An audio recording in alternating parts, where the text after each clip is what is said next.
post a little bit ago. We were out farming, and I was like, "Holy shit, what is this man doing?" Oh yeah, yeah, dude. So we brought our crop in, and I went out. I helped a team guy buddy. He was like, Nice. It's not like he needs to have help, but it definitely helps, right? I mean, that's what the teams are for, right? So you go help your boy out. And it was cool, dude. It was a sweet experience to go fucking farm and do it on like a big scale. It's got like 5,000 acres to rip through. So fuck. Yeah. So last year I I helped him drill that wheat last year, and then this year we harvested, and it was pretty rough, dude. We did a great. I mean, it's like one of those things where we did everything we could. We did it all right. We put in a ton of wheat, right? Like he's a fourth generation farmer. We put in more than they've ever had on the farm. It was good. We got rain and we harvested, and wheat prices are at a 60-year low. Oh, fuck. Yeah. So it's like, we showed up to the mill, so you take all your wheat to the mill, and they store it or they turn it into wheat or whatever.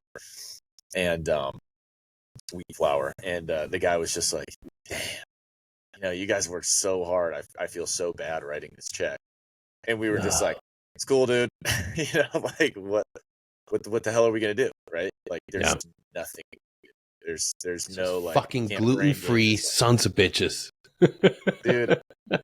So I'm doing my MBA right now, and I'm thinking I'm gonna do like a little case study, just try to figure it out, because it's like, what is the deal with that? You know what I mean? Diesel prices are the highest they've been. I don't know. I mean, they're close to the highest they've ever been, and it takes $2,000 basically, just to clean a field one time. In fuel.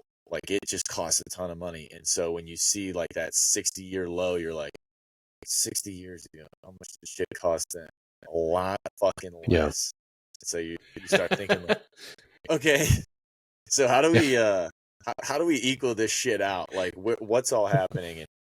And I've done a little deep dive, and it's like tariffs, and we're buying Chinese wheat, and there was like a thing where the cattle companies, the sale price on beef was really high for a minute, so they just took all the cattle, fattened them up, so then they take all the protein. I don't know. It's so dynamic and so hard to explain. All I know is that it was gay when I did it. You sell your shit, and they're like, well, it's at a 60-year low. You're like, fuck, dude. Nice. You're just like, dude, how often do I lose? How often do I have to end up being the loser here? You know what I mean? Dude, who's winning? Who wins at anything? It's like the opposite of being a fucking soft professional, being a Navy SEAL. Like, fuck yeah, crushing life. You go farm for a season. It's like, here's $60. Yeah, right, dude. It's like, being a team guy too. Me and my buddy talk about this all the time. It's just like, you don't realize it, but you're kind of rich. You're never home, and you save all that money. You got all the military benefits. You get your house before all your other friends from school, and you're like, damn, dude. You don't think you're rich. You're like, all those guys are making six figures. Like, shit, dude. But then you go back and you look at it, and you're like, with deployment money, bonus incentives, all this shit, you're like, it's kind of rich. It's kind of sweet. But no, it's fine, man. You just bounce back. It's team guy attitude. We immediately were just like, all right, well, you can definitely buy beers with this. So see you next year. I'll take one Whopper Junior and a 6-pack. Yeah. We got to start cutting back. It's Whopper Juniors from now on. My buddy was telling me that though. He was like, if it was a really bad year, like back in the day, we'd go to McDonald's, have dinners there. Sometimes. Like, dude, it's crazy, like what our farmers do for our entire nation and how little they're making. It's ridiculous, man. Oh, God. And we continue to have individuals that are willing to vote for shit that doesn't matter. Just nobody wants to stay. It sucks, but maybe we need to prioritize shit that really matters. We can feel good about other things later down the road. But right now, we got to take care of real important business. Nobody wants to do that. It's a crazy time we live in. Yeah, you're right. It's weird. It's like, you don't have to be an economics major to figure this shit out. But, gold isn't the real value. Like money, it's like this little tangible that everybody likes to grab onto, like national debt, money, how much money do we have, yada, yada, yada. Your real value is in how much food you produce. And this is like a core concept in the economic community. Any economist knows that. It goes all the way back to Adam Smith's Wealth of Nations. Your value is truly based upon how many people you have and how well they can live. And how do you figure that out? Well, how much food can you produce? Because if you can't produce enough food to keep yourself afloat, you can't do it. So it's shitty to see that the farmers this year are kind of taking the heavy. You see that like grocery prices are high, and that's a big issue. And we're in an election year, so let's artificially sink grocery prices by nuking the price of corn, wheat, sorghum, sugar, all that shit in our market, because that's all we can control. Buy cheaper shit from other countries, and let's try to artificially bring these prices down before election day so we can get a good payoff, or whoever we want to get elected. It's like, well, at the end of the day, there's somebody sucking that giant dick you just made, and they're on the farms. Like these dudes are getting destroyed, and they get the bad end of absolutely everything, which blows my mind. So I feel for our farmers after spending 2 seasons doing things like that's the real deal.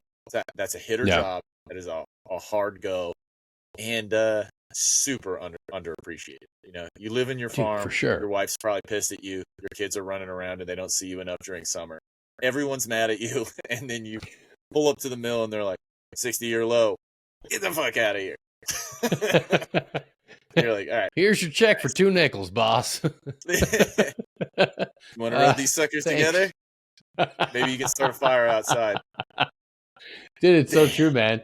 And no, they go unappreciated, and arguably like the places where they have the most voting power are the fucking cities, and nobody takes into account what's going on in the heartland of America. Nobody takes into account what's happening to our farmers, and it's crazy because the heartland farming communities produce a lot of fucking hard-hitting fucking soft professionals, dude. Like I know a lot of guys that went back home to farm, and it's like, fuck, dude, you just busted your ass for 20 fucking years, and you're going right back into like the hardest fucking jobs. Dude, yep, I love it. Backbreaker. Yeah, dude. It's like, it's like being in the special operations community. If you look at the day-to-day, you're like, that's not awesome. That sucks. Like that's awful, But it's like the status is like the motivator. People are like, sick.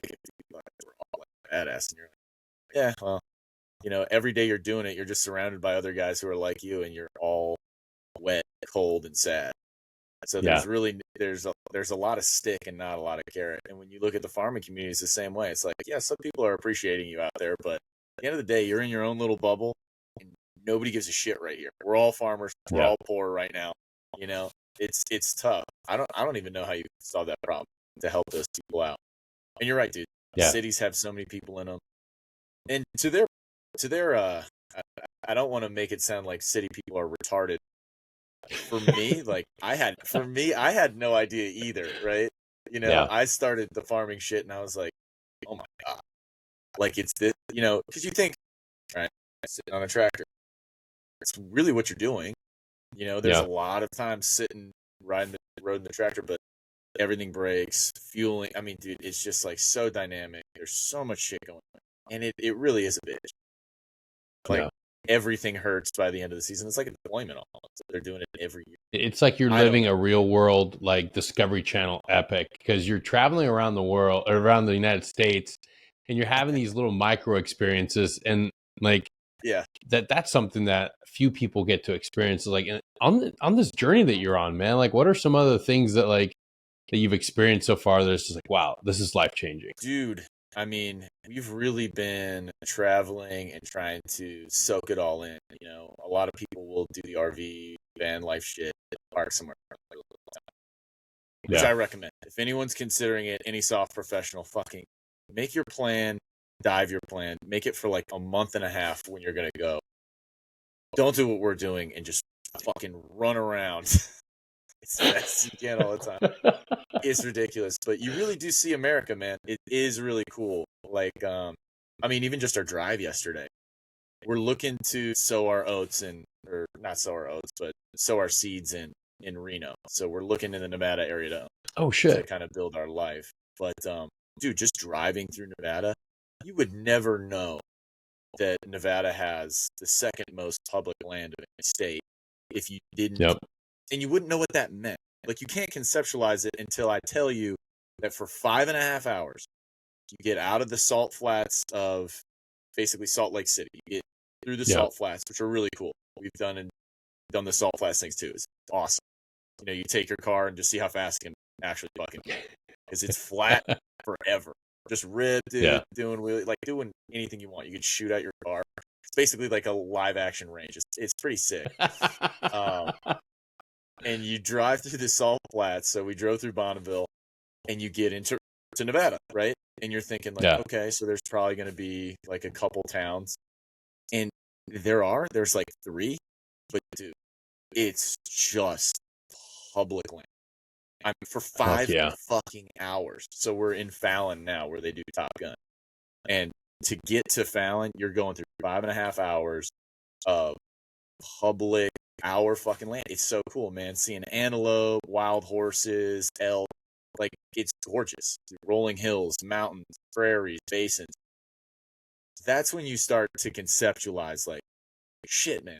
Like America is really cool, because that's not just like the America that's all contentious and on TV. Like, oh, let's fucking yell at each other. This is what America is. Now. No, this is what we fought for. You know, this is this land, this fruitful land of splendor. You know, all this cool shit. So that's the really cool part about the RV life, is that one, you know, we're mobile, so any opportunity we're fucking on. Like it was sweet to come down and see you guys in Florida a couple months ago. But that seems like forever ago, right? Because I know, dude. Yeah, we even moved since then.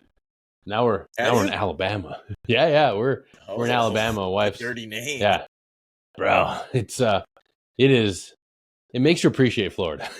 I will say this: there are a lot of good opportunities. There are some awesome. One thing we didn't have in the area were like museums, things to go do, culture. That was kind of missing. And you get a lot of that here. And I mean, Atlanta's only like a few hours away. And like but it's also nice to move away from the Mecca, from like the hub of like, you know, where you were last stationed at. And that's something that's like, that's your final like move away, go right, you know, go somewhere where there isn't another fucking Green Beret, which there's like fucking 3 at my gym. All your glory. Yeah. Dude, I want to go somewhere where I'm cool. Please. I'm like, I had this all like, I'm going to tell everybody that I work, you know, as a janitor at a local high school, just blend in. And like the first day I go to my gym, there's another Green Beret there. And like, you instantly know, you look at each other like, wait a second. I know you have the same background. And then it's like, within 48 minutes, it's like, hey, I like your tattoo, man. What battalion? What company? It's like, oh, god damn it. Yep. But he's actually a really cool dude. So, dude, and it helps too, because like you build that little community, and then you're kind of like off on your own. But yeah, no, I like Alabama. Like it's easy to shit on for some reason, but honestly, when you drive through there, that was one of our experiences too. Is forget what the wilderness area we were in. Connecticut. Yeah. Connecticut? It was some some goofy name, but it was gorgeous. Like beautiful, super dude. Pretty, super like when you're there, you have no service, you're out on your own. There's tons of woods everywhere, not a lot of people. That was really cool. I did like that. And I know what you mean, man. When you're in one of those beach towns, you know, like Virginia Beach, San Diego, you're just like, God, dude. Like I know what you mean. There's no culture here. It's just like drink, beach. Is the culture really? Team, like, nobody gives a team shit shirts. yeah. Look like a team guy. Go to the beach. drink. Exactly. Here you can form your own identity and start like doing, meeting people that have no connection. That's one thing I realized about going to church here too. Like there's, we're still located at the Maxwell Air Force Base, and because my wife's still in, she's going to school up here. But it's nice to get out and have to forge your own identity, and just be that new guy, be a new guy in town, and just go about your way. And it's going to be a good place for us. And I'm just excited for more new things here. Yeah, dude. And that's the thing that I love about the journey you're on, man, is like you get to experience something new, or you have been, on a regular basis. Yeah. Like I know you tell people like, hey, take your time, go to theater, but there's something nice about finally being able to free and cut ties and just fucking experience life, dude. Yeah, man. It's been really cool. I've gotten to do a lot of cool stuff. It honestly it opens doors too, because when I was so I immediately got out and started doing like franchise, which kind of changed you into that same military shit, right? And the corporate life can be fine for people. Like, and I don't disparage the corporate life in general. I think for soft dudes, when you're looking at it, make a backup plan and maybe start a little business on the side just to have that like autonomy, like we need some autonomy when we get out. And, but it's been cool. Like I can say yes to every opportunity. When I was doing the franchise shit and doing corporate stuff, you can say yes, but you don't, you feel that, that same like team mentality where you're like, no, dude, I just got to be around for the team. Like, I just got to be ready in case somebody needs me, or I got to be on call, or I got to be in there, just maybe go get a workout and see what guys are doing. You have that same mentality in the franchise corporate world. And now that I'm out of it, it's like, a guy hit me up the other day, and this is something I wanted to tell you about. It's pretty cool. A team guy I know is working for this company now that another team guy made, of course. And it's called the Invisible Wounds Foundation. And they're basically tying guys like, your Whoop and your Garmin and all those kind of like fitness scores, tying it to like a mental health score. So then it gives you swim buddies and you're tied into other soft guys, or really any veteran community, fire department, like guys who just deal with that kind of level of stress. And when it sees that you're having a hard time, it just alerts your swim buddy and your boys. Oh, no shit. And it's like that one little touch point where you pick up the phone and you're like, what's up, dude? How you feeling? Yeah. And it's like, you know what? Not good. Like it makes a huge difference. I'm in danger. I'm in danger. And it's like, well, what's going on? It's like, I don't know. Nothing really. Yeah. That's usually how it goes. It's like, I don't know. Dude, so true, man. I just had a conversation with one of my best friends in the world. And, he was out at camp. He drove all the way out to his cabin, had this huge plan for hunting, and gets there. And he's like, dude, I'm sucking. I don't know why. I don't know what's going on. I'm fucking sucking. And I just happened to reach out. I just happened to reach out of the blue. It was like that spidey sense. Like, he just reached out, called my friend. Maybe he hasn't left the cabin yet. Maybe he hasn't gone out there. And he's like, dude, I went through all these hoops to get off work early, get up here. And I got out here and I'm like, I just want to fucking be here now. And it's just like he got into this mood, got into this funk. And luckily, intuition or God, whatever happened, just told me to call. Then we spent the entire drive back just talking and chatting. But it's like, dude, that happens to all of us. And that's a smart fucking app, dude. That's a hellacious fucking endeavor to create, dude. That's sick. Yeah. It's Invisible Wounds Foundation. I recommend it to soft guys anywhere. It's going to continually grow. I wouldn't say it's in its infancy, but it's still developing. It's still growing. It's getting better. And we're actually doing like what you call like a monster mash, November 9th. Just a bunch of soft guys doing like I think it's a 5-mile swim into a 50-mile ruck, trying to bang it out in like under 20 hours. Yeah, it's going to be sick. Hell yeah. Dude, that's badass. But that's what I'm saying, dude. I got a call from a buddy and we live in the trailer. So someone's like, dude, we're wrapping up the farming season. I get a last minute call. My buddy Zaid is just like, dude, you want to come like do this thing? It's basically just like a hitter ass workout. And we're going to go down to Arizona and go to this place called Exos where they train professional athletes and soft guys Yep. and people like that. And I was like, sweet. So I go down there, get the whole warm up deal in, and then get like my exercise program. And then we're just going to go bang it out in November. Just do what soft guys do. Just kind of buckle up, you know? Yeah. Dude, So that's fucking it's awesome, cool, man. dude. I'm excited for shit like that, right? Like, just being a soft guy, you just want that opportunity to be like, yeah, just beat me up a little bit. Like, I deserve it, you know? I've never done like Punish anything me. longer than a marathon. Yeah.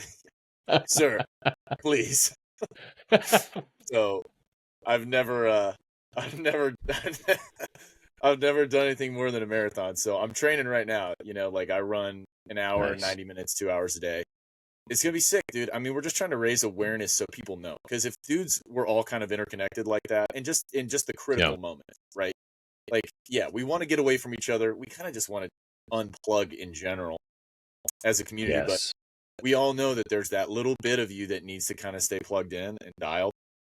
And if you need help, that's when you need it, right? And I think it's cool to have kind of something in the background, kind of monitoring that for you. Like, hey, time to reach out. Or they ping somebody else. Hey, man, reach out to this dude. Because it helps everybody involved, you know? Absolutely, so, man. That's the biggest thing that people don't realize, you have to look out for the people that are, you know, in crisis, are dealing with things. But you also have to look out for the guys that are always in support of everybody else. Like, everybody needs support. Like, people have this misconception, like, oh, you know, Jimmy's doing great. Jimmy leads a peer-to-peer support. He takes care of everybody. But hey, man, Jimmy only has the same amount in his cup. So if he's constantly pouring out, like, take care of each other. You have to reach out to the friend that's always reaching out. And if you're that friend, know when you have to dial back and pour into your own cup.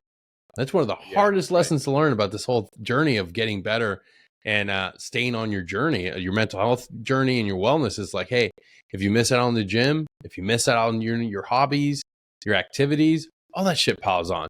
You can't just do work and advocate for everybody. Everybody has to take a knee. Like, you have to be able to stay plugged in on the things that help you. That's exactly right. And it will be the hardest thing to learn. One of the easiest things to do for your mental health is to just plug into your friends and talk with them and work some shit out. But the hardest thing is to figure it out on your own, right? You know, like, what do I need? What can I do for me? That's impossible for soft guys to figure out. What can I do for myself? It's just not how we're programmed. It's not the mission. It's not the teams. It's not swim buddies. It's not shooter pairs. Figuring out what you need for yourself is very hard. And some people recover really well reaching out to other people. And then you take a little from their cup, you pour a little, you know, and I feel that way a little bit. You know, I feel a lot better when I reach out to my friends, but it's something you got to like get in a routine with, because God, dude, I don't enjoy cold calling people to talk for like an hour. It's just not how I am, but it always makes me feel better, you know? Yeah. So dude, that's there's something to it. That was another text I got from a friend. Like, it started as an Instagram message, and we just ended up getting on the phone. And he's like, dude, I'm so sorry. Like, I'm going through a funk, and I was supposed to call you like days ago, but every time I pick up the phone, I would just get anxiety and figure out a reason why not to. And I'm like, that's a perfectly normal thing. Like, just push yourself past that little boundary and make that phone call. Dude, it's important. Like, it's hard to explain to a lot of people. And I think the military at large is like this, you know, just being a soft guy, we talk about soft guys and that's who we understand really well. But I think the military at large, like, you leave your family, like your nuclear family, and you go join this like thing that's bigger than you. And then you kind of integrate into it, change with it, grow with it. By the time you get out, you know, comfortable around my family.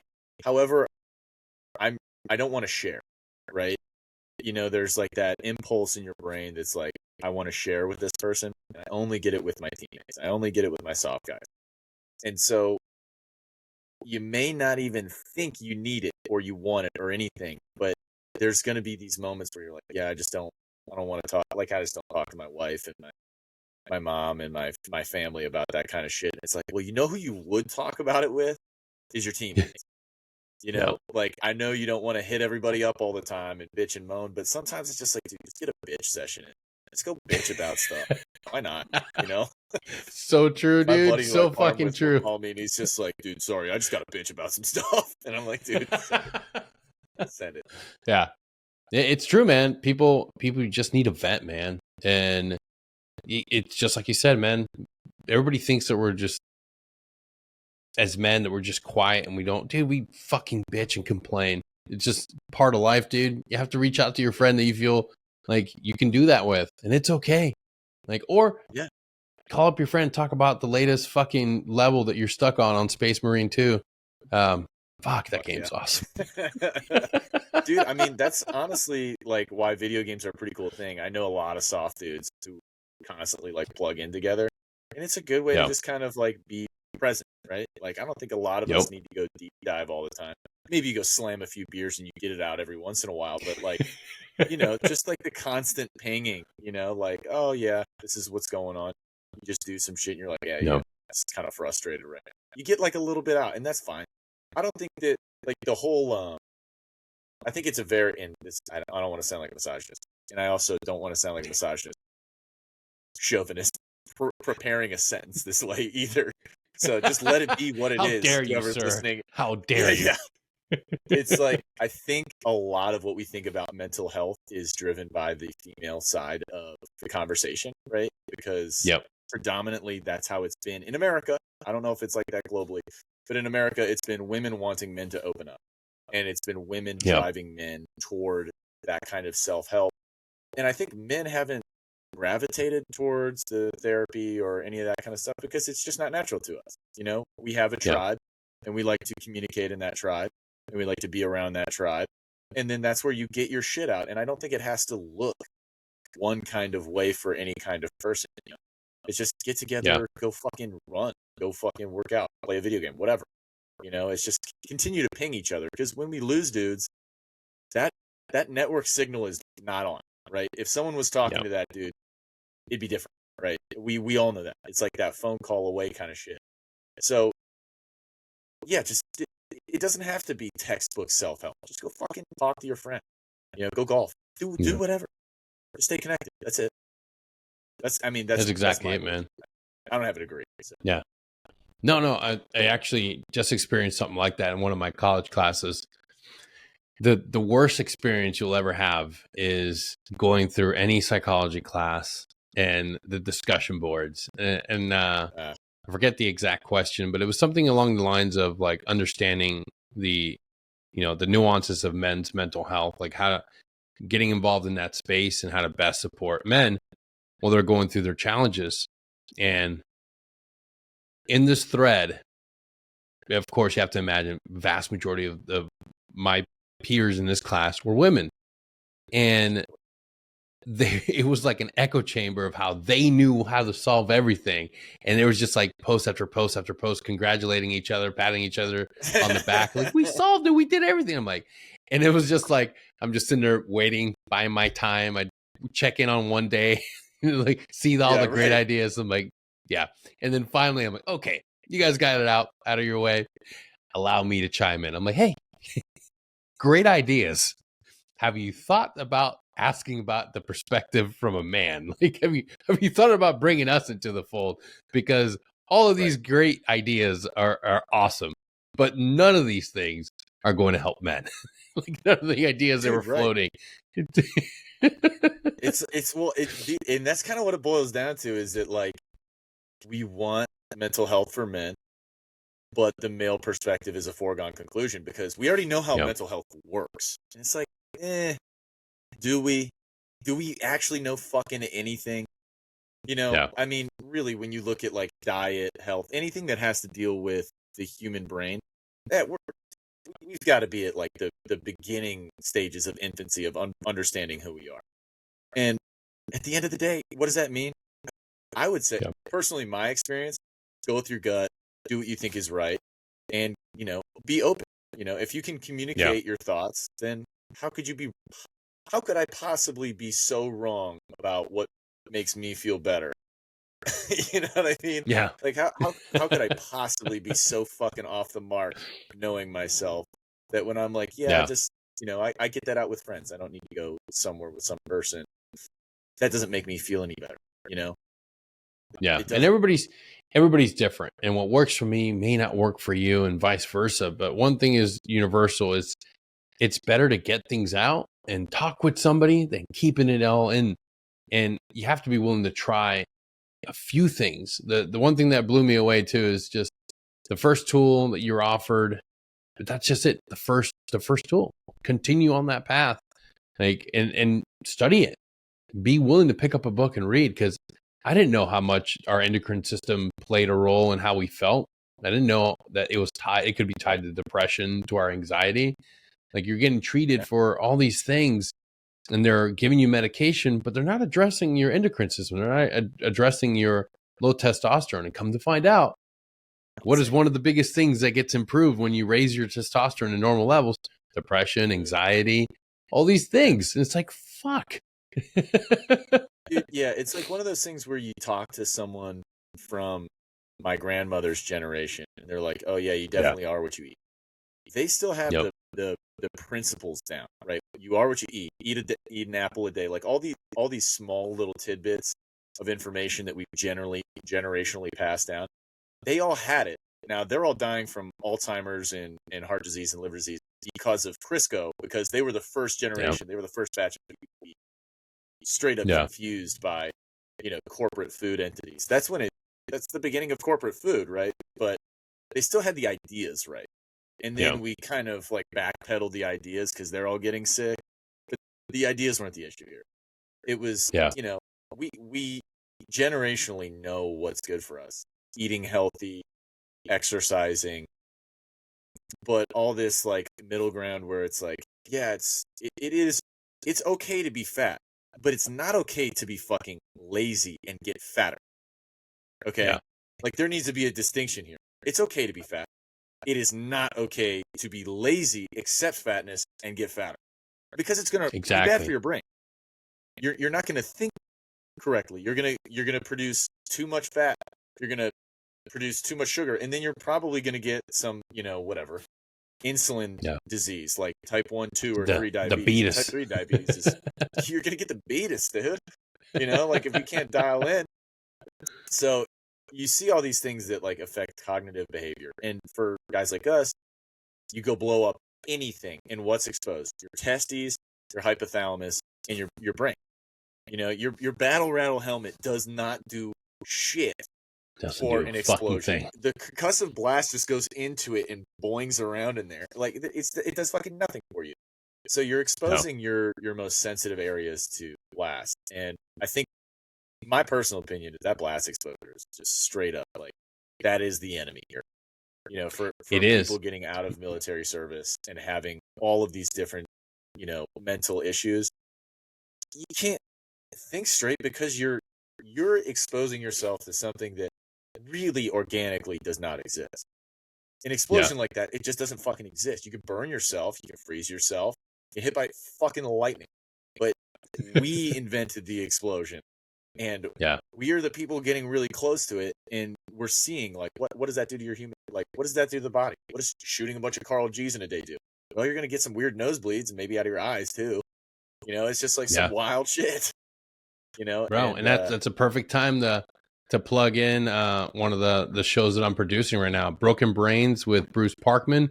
If you want to hear more about repeated head impacts, the effects on the human body, how you can heal from it, recover from it, and even more importantly, how you can keep your kids from being impacted by this in youth sports, check out Broken Brains with Bruce Parkman. Go to the episode description. There'll be a link there. The great thing about this show is we're not only bringing service members, we're not only bringing like special operators, but we're bringing doctors like Dr. Ann McKee, who leads the research team at Boston University on CTE and Alzheimer's research. So you're getting individuals from the cream of the crop that have studied this and can tell you that, you've been in the military since the beginning of GWAT. You've got some brain shit to deal with. So check it out and leave us a review, a like, and then share. Or else what? Sick. You'll find out. You'll find out. We'll probably all forget. Motherfuckers. And what'll happen? Yes. We'll forget. We will forget. That's right, but you know there's a threat. Yeah, there's a threat. Dude, I'm so tired of my wife telling me that I don't have a good memory. I've got a sick memory when it's going. When it works, I'm on it. But it's fucking on when fire, it doesn't dude. work. Yeah, dude. You know, like I can remember fucking anything, but if it's something small, it's gone.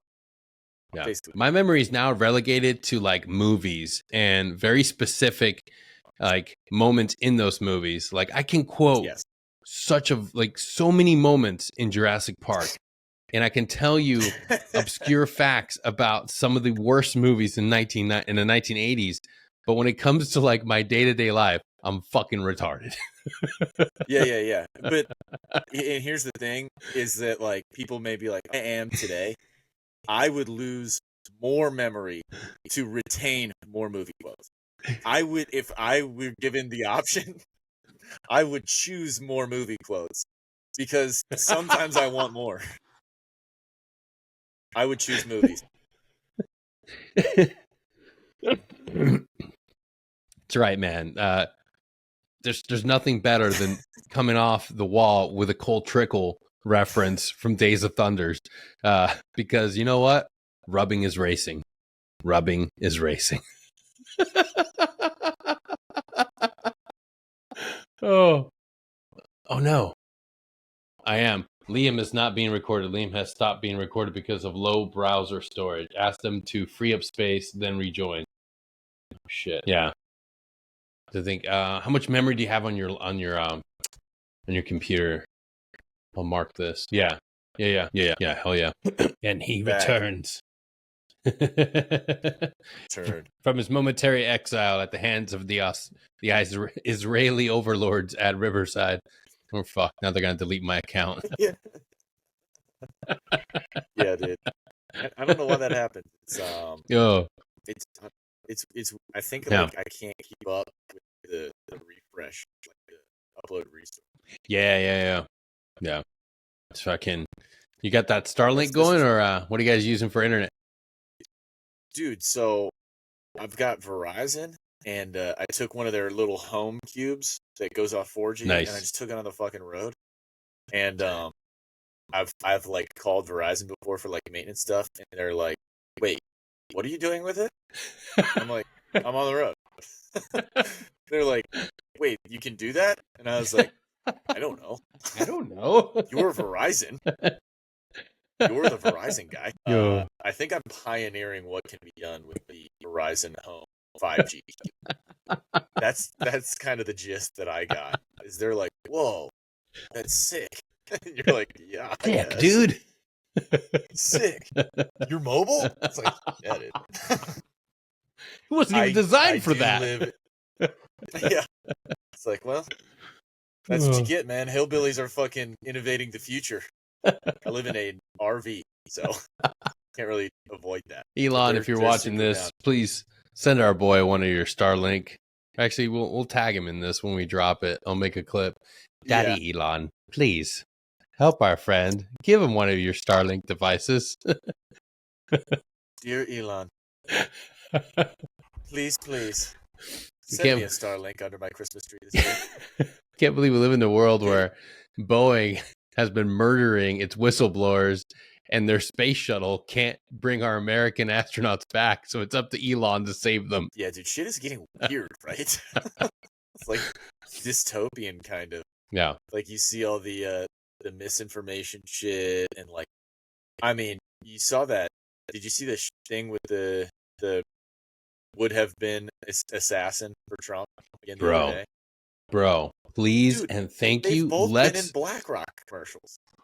At first That's I was so like, weird. this is, dude, I just messaged my friend because the first video, I'm like, this isn't real. You have to be a critical thinker. The next video that they put out, I'm like, get the fuck out of here.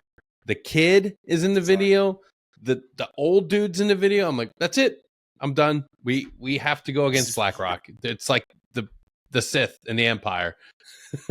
Yeah, it's bizarre. And the thing is like, critical thinking is still telling me like, okay, well, what's going to happen if it's the biggest company on the face of the fucking earth? Yeah, they're going to have a lot of people in their downline. But my thing is, have you seen how these guys look, bro? Like a year before they're the shooter, and then you see them day of, and they look fucking insane. Yeah. Like someone's been feeding them drugs. Yeah. Dude, I'm not a conspiracy guy. I actually really don't like conspiracy thinking because I like to write, I don't consider myself a writer, but I do write stuff. And it's lazy writing, right? Like a conspiracy is just straight up lazy writing. It's like the easiest answer possible being the answer. And like M. Night Shyamalan would never do any of these conspiracies that are out there. Like he's going to think his way into something far more interesting. Yeah. And it's like, it's weird. It's weird. I'll give it that. Like at this point, I'm like, okay, there's a lot of similarities in the look between the two, 3 months before and after. The eyes, dude. The eyes. Holy They're all shit. deranged out.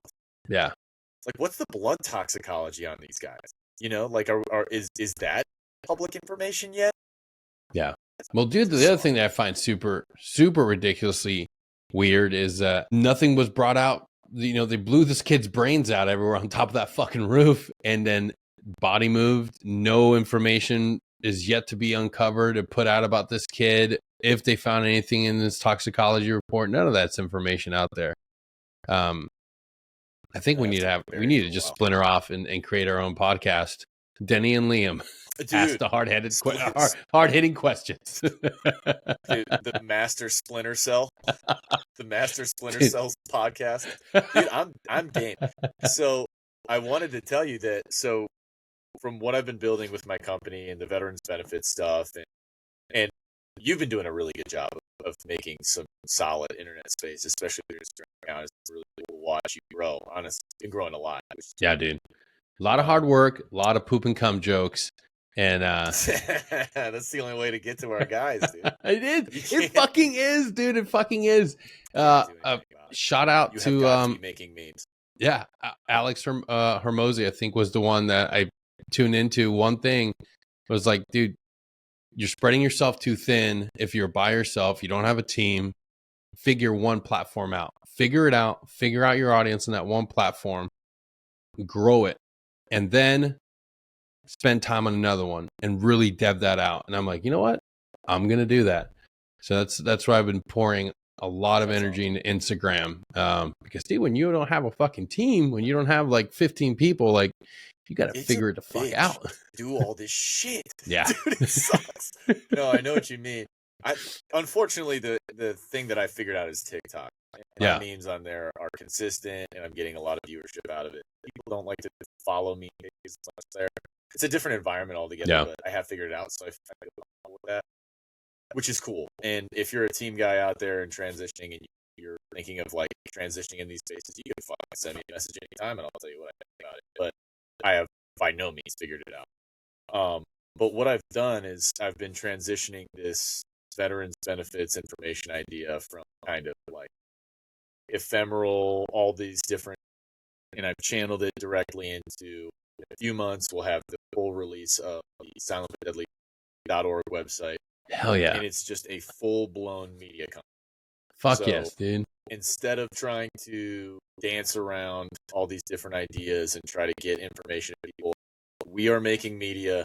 We are in 4 or 5 months. If you are someone in the veteran community, you want to get your articles out there and you want to be seen, you want to make some videos. If you are okay with following prompts, hit me up. I'll pay you to make articles. I'll pay you to make videos. We're trying to get all these fucking sweet benefits in a fun, engaging format out to people so we will actually learn while enjoying them. And dude, there's sick shit out there, man. I just finished a roadmap of basically introducing hunting on base to guys. Oh shit! So nice. many dudes don't know how to hunt on base, and it's kind of a bitch. I'm gonna be straight up. Like, I do not like to set a high bar for any of these benefits. Hunting on base can be a total bitch. It can. Yeah. It's like fucking annoying. And if you know how, and you know that what you're doing isn't wrong, I think there will be a lot of more guys taking advantage of that. And I think it's a really cool thing to do if you're a military guy and you want, a fun hobby. It keeps you quiet, keeps you invested in your professional life as well. There's so many good things about the hunting community joining the military. You know, you're not wasting money on gear because it works for your job and your hobby. You're fucking learning things that apply to your job. You're learning survival skills. And you're just getting outside, smelling fresh air, walking around, learning a new skill. I really support guys kind of just trying to transition. But I know how difficult it can be. You know, I didn't have a dad growing up. My dad died when I was young. I didn't have that you know, patriarchal lineage to fall back on. That's how guys learn, you know. So I've outlined an article series. I've already got all the things in it, dude. On pronghorn, nilgai, elk, moose, bear. You can do all this shit on base. I'm going to go do it. I'm going to fucking send it out to everybody. That's the kind of shit. So if you think that could be a fun thing for you to do when you transition out, fucking go to silentbutdeadly.org and you send it. But that's the transition, man.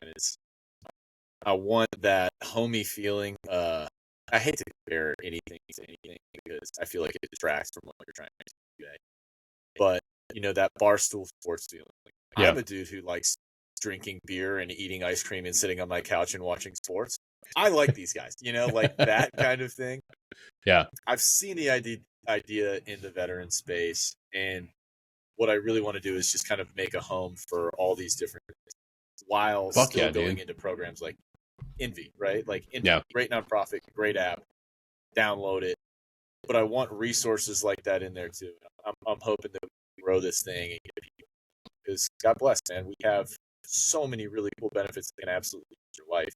I mean, me just taking my MBA right now, you know, I hope I'm not getting on that fucking soapbox right now. No, please. I was going to ask you. That was my next thing. I wanted to ask you about the MBA, because I know that I used to think that it was only something that was appealing to, you know, just to officers. But more and more, I'm hearing guys that are coming out and they want to do the MBA experience. They want to take on this challenge. So, dude, please tell us about this. And why did you go into this? If you don't mind me asking, why was the MBA something that you went after? Dude, I am the king of technical difficulties. Follow me on my media page as I figure out how to use a fucking camera. The conspiracy theories are out there. They heard us talking about something they didn't want us to talk about, and now they're coming after us, Liam. How the fuck did BlackRock find where I was so fast? This is a conspiracy right now. Sir, we've got a Green Beret and Navy SEAL saying bad things about BlackRock. Take immediate action.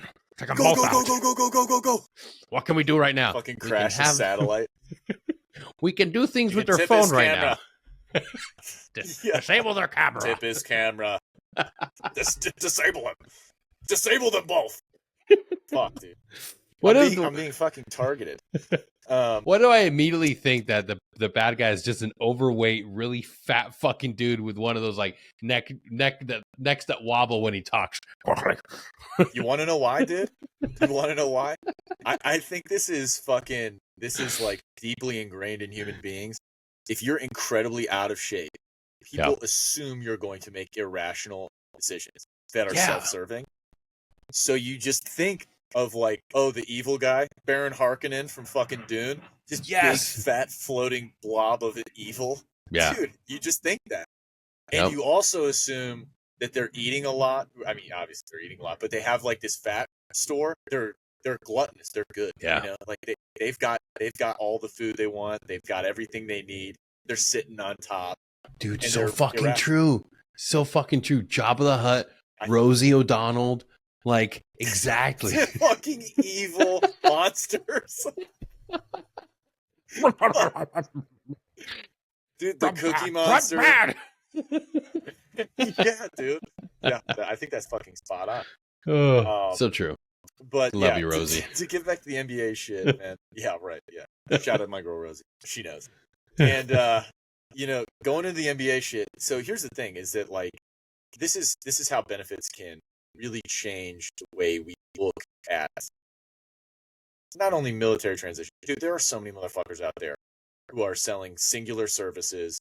Come join my meetings. Come join this. Pay me $3,000 and I'll help you make your life plan to use your own benefits. It's like, it's just not fucking necessary. It's not.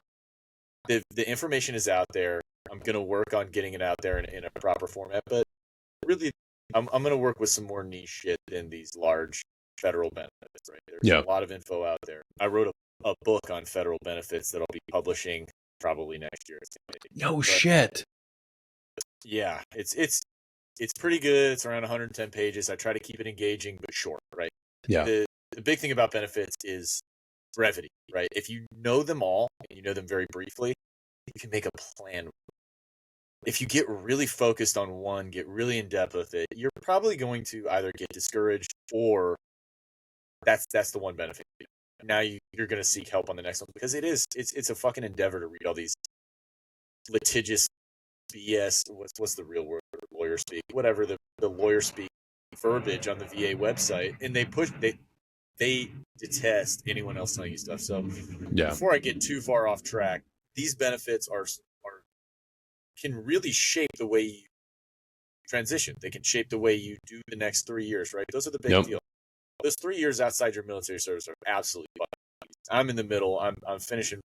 Well, I'm getting into or in the middle of my third. That's when you start to get a hold and a rhythm and everything. And veterans benefits can paint this picture for you, right? Because here's a great question that I love to ask people about veteran benefits. Because everyone thinks of disability, GI Bill, and the VA loan. That's because there are so many companies taking up the Google search page that are making tons of money off veterans when they don't need to be, off those three things, that you're not going to think there are any other benefits. But let me tell you, move to a fucking state that cares about you. And you're probably experiencing this now, is that move to states that care about you. Veterans benefits change wildly per state and sometimes pretty wildly per county, with your personal property taxes and things like that. Yeah. I've done the research. I'm going to be putting out the information to try to just slowly trickle and feed this information to the public. But when I was making my plan, I didn't know that I could get paid doing BAH, doing online school, right? And when people look at like the BAH for schooling, for some reason there's this weird like mum is the word, don't talk about it so it doesn't go away type deal. And it's like, dude, we've got guys out there becoming, I mean, a lot of veterans becoming homeless, drug addicted, and killing themselves. Yep. Dude, what the fuck are we doing hiding benefits, hiding advantages, right? So what did I do when I wanted to kind of figure this whole thing out? I did all the research. I figured out the GI Bill in the VRNE, so Vocational Rehab Chapter 31 benefits. And basically, if you don't know, if you're 10% disabled, you're entitled to VRNE, Chapter 31 benefits. Now, you might not get them, but at 20% disabled, you have a much better chance of getting it, right? And that's it. So it goes from 10 to 20. That's the only factorial. It doesn't go like 30 and way better, 40 and so on. Yeah. It's 10 or 20. Those are your odds of being good or better, of being accepted for VRNE. What is this benefit? It's 48 hours, or 48 months of school. So your GI Bill is 36 months. So you're looking at an entire extra year from this benefit. People don't know. I tell my friends all the time. I tell basically everyone because the fuck could you not know? It's 4 years, and 10% of disability is, tinnitus and knee pain. A lot of people are going to be coming out of the military with tinnitus and knee pain. It's just a matter of fact, right? So 4 years of schooling, and when you're doing this schooling, you can make BAH, or when you're out, it's called NHA, monthly housing. That's fucking huge. Yep. If you don't know what you're going to do when you get out and you want to start a business or you want to do whatever, get your degree and make a little BAH or a little MHA, right? And start your business.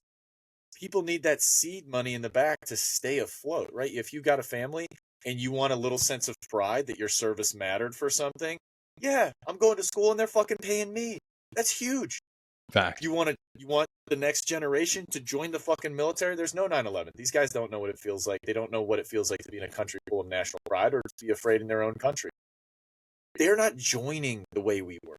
They're not joining because you feel like you're doing yourself a disservice and a dishonor, because you're not joining, right? Like there's that little bit of you that's like, wow, why wouldn't I join it? My nation needs it. They don't have that. What you can do is show them, yeah, you can go get your degree, but they're going to pay you to do it instead, right? Like you get that degree and then you can maybe get a second one and they'll pay you instead. Go to the fucking military for 6 years. You're good to go. You know, the 4 years can get a little iffy if you're going to get all your maxed out benefits. 6 to 10, good to go. Yep. So what did I do? I researched all these benefits and put it in this book. I found the real skinny on VR&E, and I was like, yeah, I'll get my MBA. I'd like to learn how to run my business better and how to be, you know, and really what I needed was to learn how to communicate with civilians. I did the business. I was a chief operating officer. I had 250 employees right out of the military. And what did I do? I fucked up everything that's in this first week of the MBA course. I fucking alienated people and I didn't even know why. I fucking made them feel uncomfortable and scared them. And I thought I was doing all the right shit because we talk to each other in a way different way than how you're supposed to talk to. Like all this MBA verbiage that I'm learning about, you know, the emotions of leadership and all that stuff. It's amazing. This is my first, you know, semester of courses.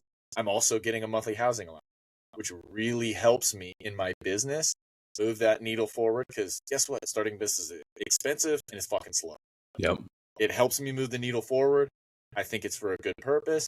And I'm getting really good information on how to talk to students. I didn't take this Leadership 300 class. I don't know if I would have ever learned the emotional scaling and how to talk to not just an hourly employee, but just a civilian employee. With team guys, we're just fucking motivated by intensity and money. You know, like if you're just like, yeah, dude, you'll make way more money if you go really hard. Get in here early. I don't give a shit about hours or whatever. Work at your own pace. If you want to be here 24 hours a day, 7 days a week, burn yourself out, go ahead. That's like the team's way. And I thought I could motivate people by kind of that mentality. Like, I'm coming in here. You guys know that I know all this shit, right? I've proven myself on a proving ground of men kind of at an international scale. I would assume some of these guys doing PT, so just like the physical training side of or the personal training side of the gym, I thought they'd be super motivated, right? Like, yeah, we're going to go get the fuck after it. We're going to make a buck. We're going to do this. And they kind of are, but they're intimidated because the way I'm presenting information, the way I'm approaching leadership, I'm not catering to the way they feel. And dude, kind of blew my mind. I'm in week 1 of this class and I'm really taking shit on board. I'm reading all the information, which I never do in class normally. I'm reading everything. I'm really interested because it's cool. And it's going to help me in the future when I'm bringing people on board my company and trying to build them up, right? There are leadership qualities that you get into the team that do not fucking train. You know, like people in the teams want to see you lead from the front. Like, yeah, he's talking the talk, but he's actually great in the house. He's running every day. He's really fucking strong. He's fast. He's doing all these things. He's coming down here and building boats with us. He's doing all this shit that he's telling us to do. And people love that. But when you get to the corporate world, you can't, dude, I can't get in your fucking cubicle and write your memo for you. You can't. Yep. You can't do it. It's your only job, right? So there's this like, how do I get in the trenches with you guys mentality that I experience? I don't know if everybody does, but fuck, dude, you can't. Like, you just can't get into the same trenches. So you have to figure out these different ways of communicating and making people feel comfortable and not asking the wrong questions. Like, I love to ask people, you know, how do you think you could have been better? And sometimes that's fucking straight up wrong, I guess, you know, like I'm learning how to communicate with people because of these classes. And guess what? The military is not only paying for it, they're fucking paying me. Yeah. And when I went to look for these courses, you know, we knew we wanted to be in the Reno area. So what did I do? I cased out the whole map. How far can I drive? How far am I comfortable driving? And who's paying the most BAH?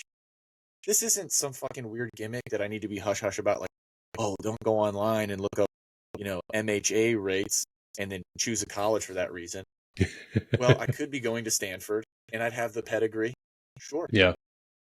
But I could make $1,300 a day or $1,300 a month more than going there and have more of my benefit to use doing it this way. Yep. There are things that if we knew them getting out, guys would be like, okay, I've got a plan and I can feel safe for a little while. I've got a couple years of school. I'm going to collect that benefit. I'm going to do a job and work my way up because, and I'm going to get off my soapbox right after this, but guess what, team guys? You are sick. You're the best, and we all know it. You're adaptable. You're hard hitters. You're fast paced. You're everything you need to be. but nobody fucking cares. They're going to want you to work your way up to what you're entitled to. And sometimes you can circumvent that. A lot of the time you can't. So get your fucking degree, then get your MBA, get paid the whole time for all of them, 48 months of fucking pay, and work your way up to the thing you think you deserve. Get a little bit of that fucking civilian resume backer, because we don't know how to talk to people. You know? Yeah. We just don't know. So true. And work your ass off and get into an accelerator. If you don't want to do an MBA, figure out what you want to do, figure out what you're passionate about, and challenge yourself to do that accelerated master's program, whatever school you're going to. Because I know a lot of guys don't have their bachelor's, and dude, you can get a lot of schooling done with your VR&E benefits if you're willing to fucking, and dude, you're already performing at a higher level. I didn't think it was true. I thought I was going to be coming in there being, you know, like I'm going to be behind the power curve. Like I'm not. The only time that I was with math, but got that out of the way. Now I'm fucking cruising through, back to feeling good about my course because fuck, dude, math sucks. I'm not an 18 Charlie hard, for a fucking reason.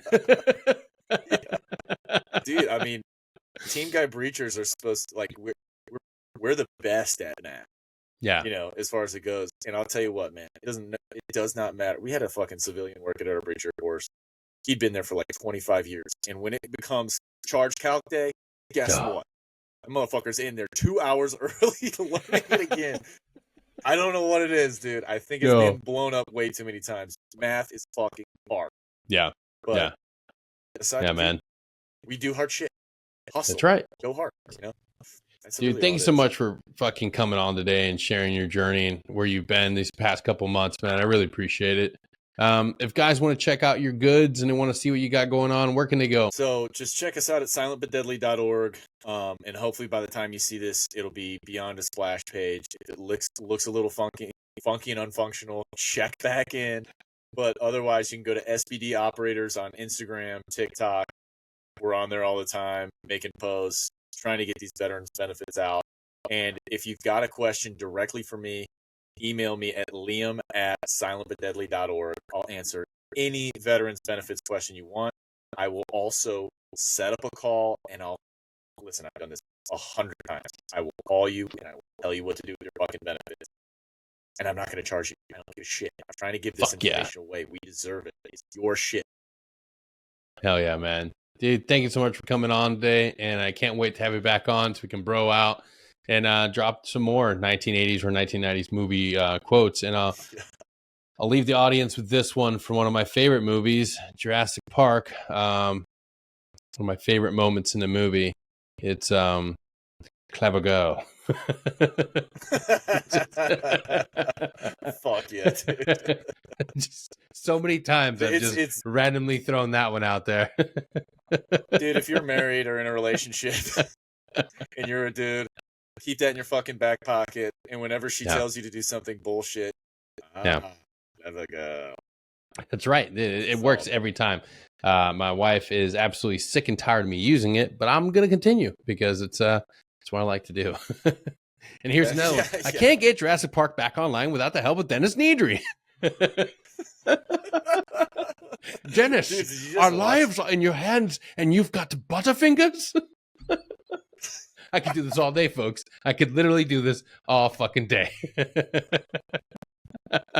God damn. There you go, folks. Enjoy that. I would start quoting Total Recall because I watched it yesterday, but I don't think anyone wants to listen to me do any of those Arnold quotes because they're all ow.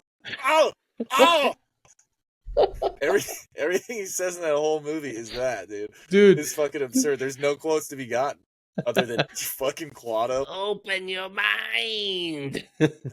My favorite. Mind. My absolute favorite is fucking Commando. But I think he uses it in Predator too. Stick around. I think he does. It's definitely in Predator. I know that for sure. Stick around. To the chopper now. Oh my god.